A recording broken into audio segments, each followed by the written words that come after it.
बहुत सारे बहन भाई बहन बेटियां अच्छी स्किन ना होने की वजह से, अच्छी रंगत ना होने की वजह से अज़वाजी जिंदगी में शामिल नहीं हो पाते। लोग रिश्ता देखने के लिए तो आते हैं लेकिन रिजेक्ट करके चले जाते हैं। और हर लड़की हर लड़के की ख्वाहिश होती है कि वो प्यारा दिखे, प्यारा लगे।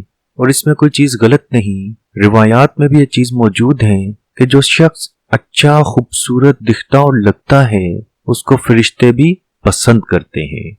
बाज़ औक़ात आपका चेहरा बहुत ज्यादा खराब होता है, बाज़ औक़ात चेहरे पे दाने होते हैं, बाज़ औक़ात स्किन ब्लैक या डार्क ब्राउन कलर की होती है, बाज़ औक़ात चेहरे पे नूर खूबसूरती नहीं होती।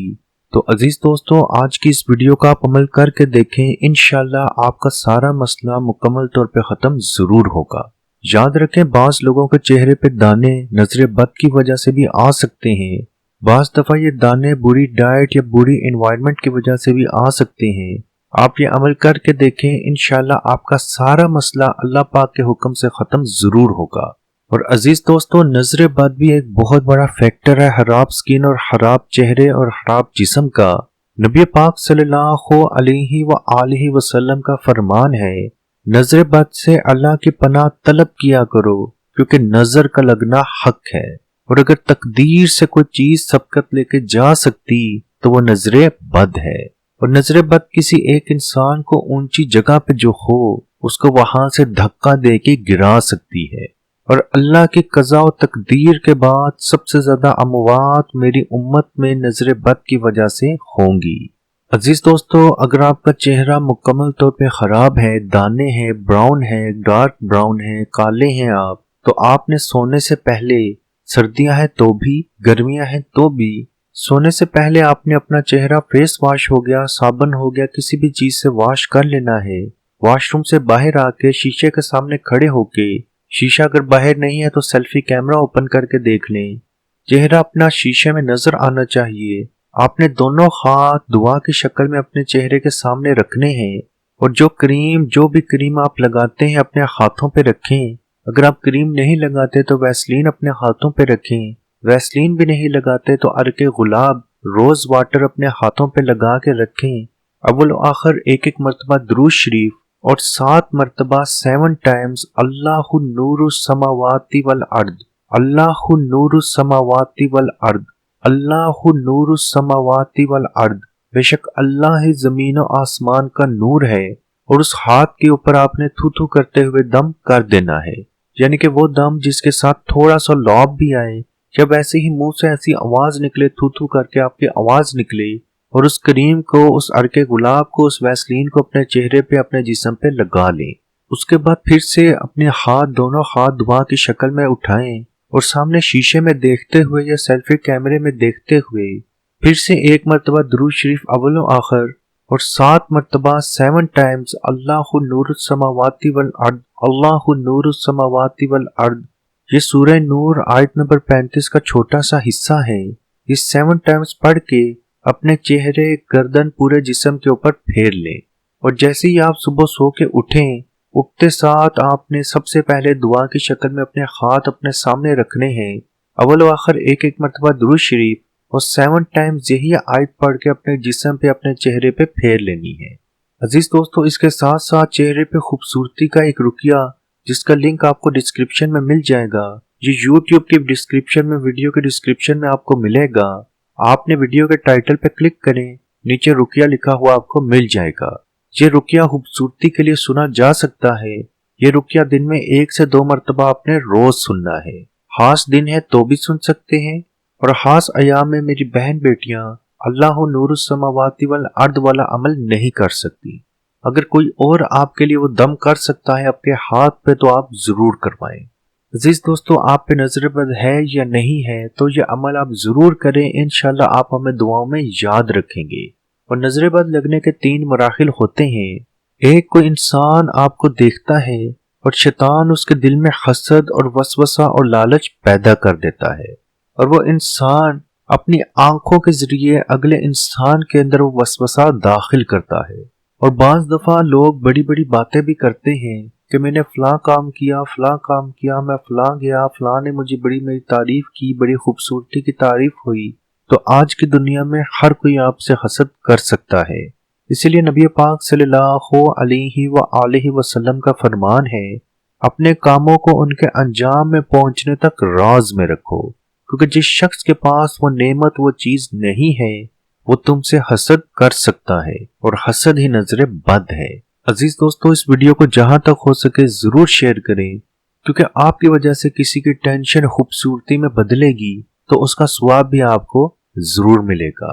اللہ پاک سے دعا ہے کہ تمام مسلمان جو حضرت آدم علیہ السلام سے لے کے قیامت تک اس دنیا میں آ چکے ہیں، آنے والے ہیں، آئیں گے یا موجود ہیں، تمام مسلمانوں کے اللہ پاک صغیرہ کبیرہ جانے انجانے کھلے چھپے جتنے گناہ ہیں اللہ پاک معاف فرمائے، قبر کے جہنم کے عذاب سے بچائے، جنت الفردوس میں اعلیٰ مقام عطا فرمائے، اور تمام مسلمانوں کو ہدایت عطا فرمائے، ملک شام، فلسطین، غزہ میں امن و ایمان عطا فرمائے، ان کی غیب سے مدد فرمائے۔ جو مسلمان بیمار ہیں اللہ پاک انہیں شفا نصیب فرمائے، جو قرض کے بوجھ تلے مبتلا ہے اللہ پاک غیب سے ان کی مدد فرمائے، جو جادو جنات نظر بد کے مریض ہیں اللہ پاک انہیں شفا و تندرستی عطا فرمائے، جو کمنٹ میں اپنا نام لکھ کے دعاؤں کے لیے کہتے ہیں اللہ پاک ان کی تمام جائز دعائیں قبول فرمائے، جو شادی کے ازواجی زندگی کے خواہش مند ہیں اللہ پاک بہترین خوبصورت ازواجی زندگی عطا فرمائے، جو شادی کے بعد لڑائی جھگڑوں میں مبتلا ہیں اللہ پاک ان میں پیار و محبت عطا فرمائے، جو اولاد کے خواہش مند ہیں اللہ پاک بہترین خوبصورت اولاد کی نعمت اور برکت عطا فرمائے، اور تمام مسلمانوں کو امن و ایمان میں رکھے۔ پاکستان، انڈیا، کشمیر، افغانستان، تمام مسلمانوں کو امن و ایمان میں رکھے، سکون میں رکھے، اور ہمارے اقتدار والوں کو اللہ پاک ہوش کے ناخن عطا فرمائے، اور جہاں بھی مسلمان موجود ہیں تمام مسلمانوں کو اللہ پاک امن و ایمان میں رکھے۔ آمین۔ اللہ حافظ۔ اعوذ باللہ من الشیطان الرجیم، بسم اللہ الرحمن الرحیم، الحمد للہ رب العالمین، الرحمن الرحیم، مالک یوم الدین، ایاک نعبد و ایاک نستعین، اہدنا الصراط المستقیم، صراط الذین انعمت علیہم غیر المغضوب علیہم ولا الضالین۔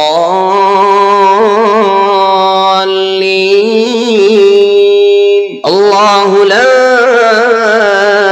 الہ الا هو الحی القیوم، لا تأخذه سنة ولا نوم، له ما في السماوات وما في الأرض، من ذا الذي يشفع عنده إلا بإذنه، يعلم ما بين أيديهم وما خلفهم، ولا يحيطون بشيء من علمه إلا بما شاء، وسع كرسيه السماوات والأرض، ولا يؤوده حفظهما وهو العلي العظيم۔ لله ما في السماوات وما في الأرض، وإن تبدوا ما في أنفسكم أو تخفوه يحاسبكم به الله، فيغفر لمن يشاء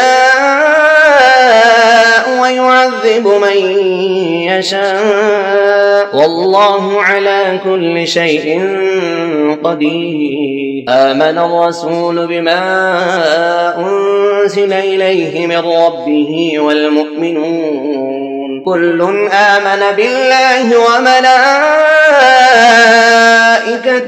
وكتبه ورسله، لا نفرق بين أحد من رسله، وقالوا سمعنا وأطعنا غفرانك ربنا وإليك المصير۔ لا يكلف الله نفسا إلا وسعها، لها ما كسبت وعليها ما اكتسبت، ربنا لا تؤاخذنا إن نسينا أو أخطأنا، ربنا ولا تحمل علينا إصرا كما حملته على الذين من قبلنا، ربنا ولا تحملنا ما لا طاقة لنا به، واعف عنا واغفر لنا وارحمنا أنت مولانا فانصرنا على القوم الكافرين أم يحسدون الناس على ما آتاهم الله من فضله أفحسبتم أنما خلقناكم عبثا وأنكم إلينا لا ترجعون فتعالى الله الملك الحق لا إله إلا هو رب العرش الكريم ومن يدع مع الله إلها آخر لا برهان له به فإنما حسابه عند ربه إنه لا يفلح الكافرون وقل رب اغفر وارحم وأنت خير الراحمين وإن يكاد الذين كفروا ليزلقونك بأبصارهم لما سمعوا الذكر ويقولون إنه لمجنون وما هو إلا ذكر للعالمين بسم الله الرحمن الرحيم قل أعوذ برب الفلق من شر ما خلق ومن شر غاسق إذا وقب ومن شر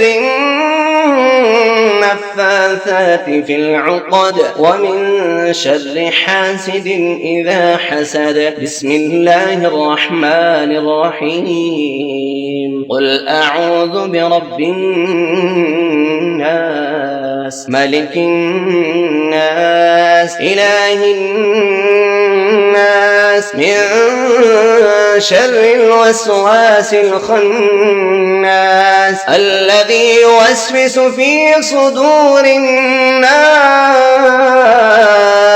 من الجنة والناس أعوذ بكلمات الله التامة من كل شيطان وهامة ومن كل عين لامة أعوذ بكلمات الله التامات من شر ما خلق أسأل الله العظيم رب العرش العظيم أن يشفيك